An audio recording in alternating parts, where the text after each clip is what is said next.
Welcome to my channel Accounting LA. In the previous video, we have discussed what royalty accounts is and what are the basic terms involved in royalty accounts. In this video, we will discuss the right of recoupment of short working and its different types. As we have already discussed in the previous video, what is right of recoupment of short workings? The excess payments made by the lessee to the lessor can be recovered in the coming years. The right of recoupment can be divided in two parts. One is fixed recoupment and other one is floating recoupment. We will discuss these two one by one. As the name is suggesting, fixed recoupment means you can recover the excess paid for a certain period. जैसे हमने पहले एक example ली थी, हमारी example में हमने किया था डिस्कस कि there are two persons, Mr. X and Mr. Y, right? Mr. X ने Y को अपनी प्रॉपर्टी लीज आउट करी है और Y उस प्रॉपर्टी को यूज कर रहा है. Now suppose there is a clause in the royalty agreement कि जो मिस्टर वाई है अगर वो कुछ एक्सेस पे करता है, right, subject to the condition of minimum rent, अगर वो कुछ एक्सेस पे करता है टू मिस्टर वाई तो वो उसको रिकूप कर सकता है फॉर द फर्स्ट 2 years और 3 years. क्वेश्चन में आपको क्या मेंशन होगा? This will be the keyword कि वो रिकूपमेंट कर सकता है फर्स्ट 2 years और 3 years और 4 years और 5 years, so on, whatever is mentioned, कि वो पहले 2 साल 3 साल 4 साल या 5 साल में अपनी शॉर्ट वर्किंग को रिकूप कर सकता है. तो that will be a case of fixed recoupment. Let's discuss this with an example. I have taken one analytical table. Suppose in the very first year there is a condition of minimum rent of 20,000. So in all the years I have taken minimum rent of 20,000. Suppose in the very first year there is a royalty of 13,500.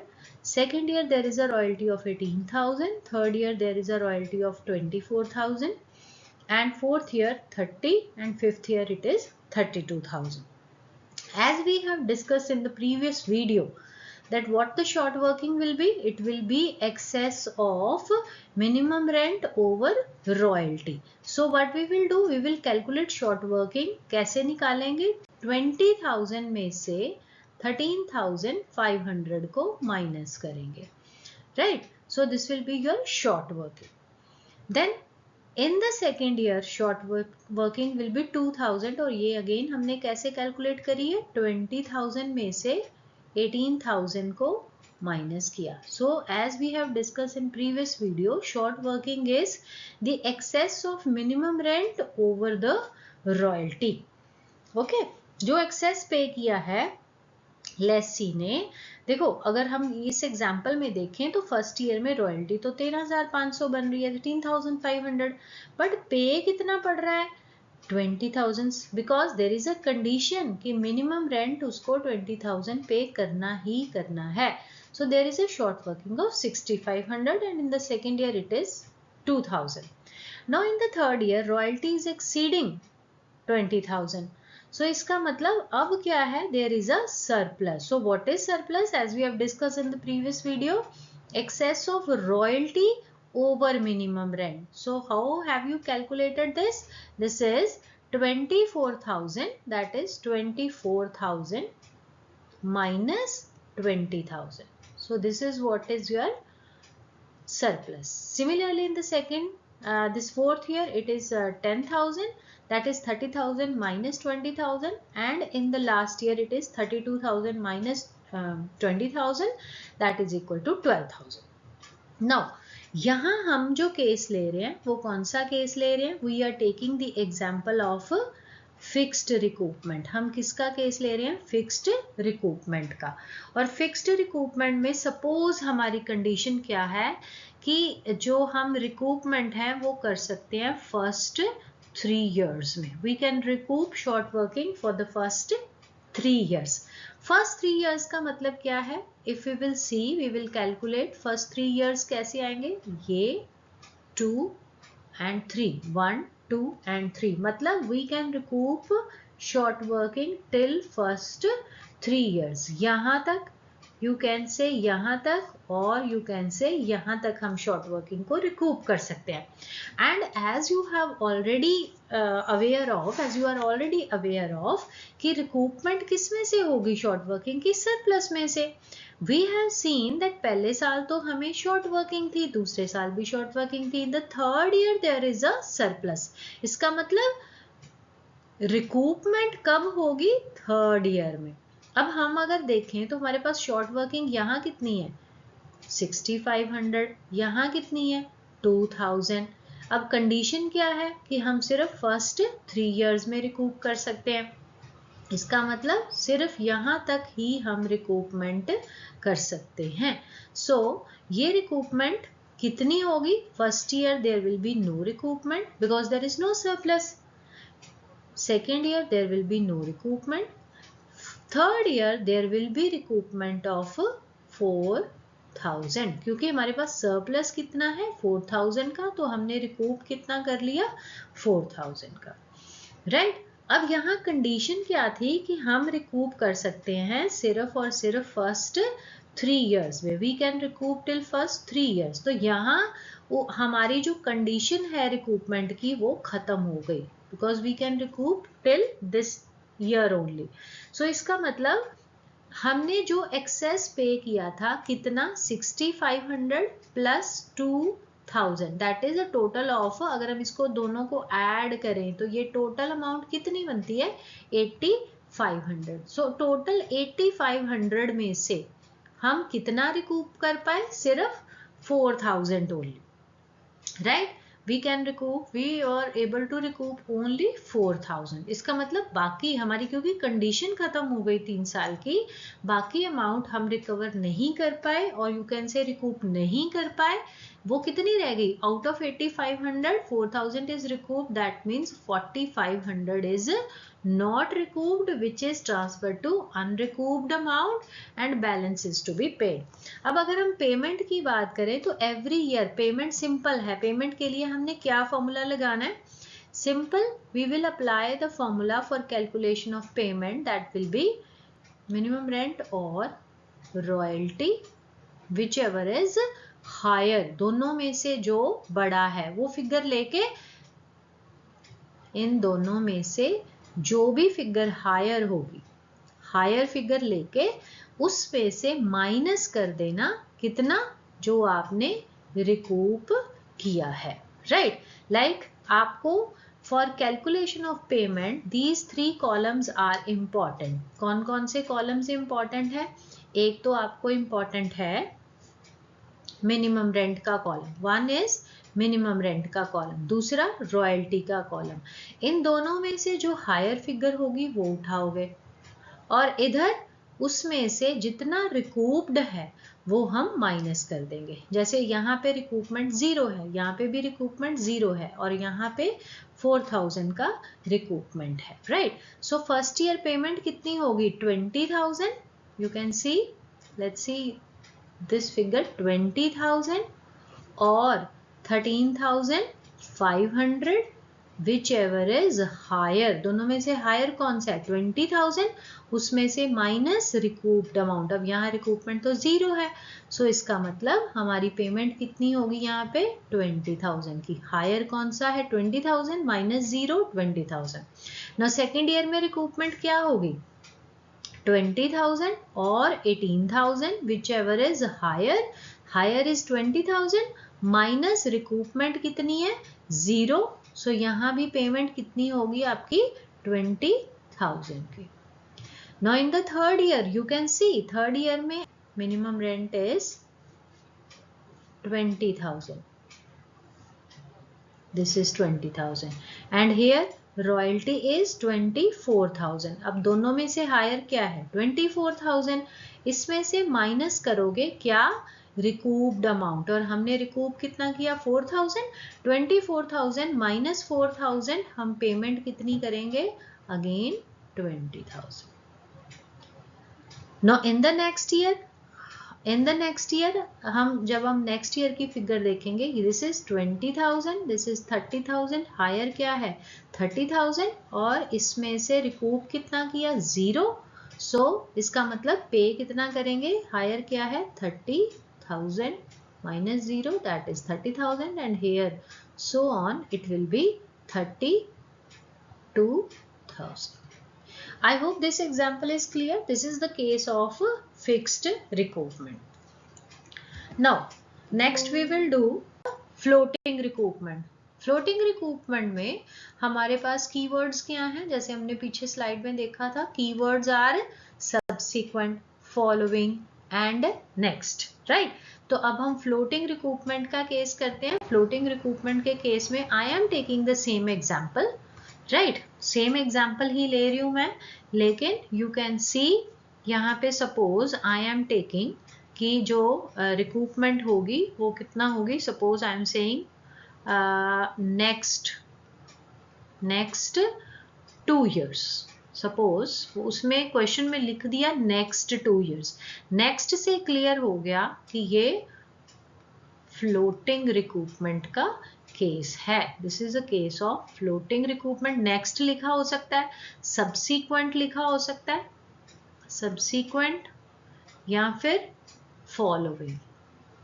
आपको question में ये keywords use हो सकते हैं, right?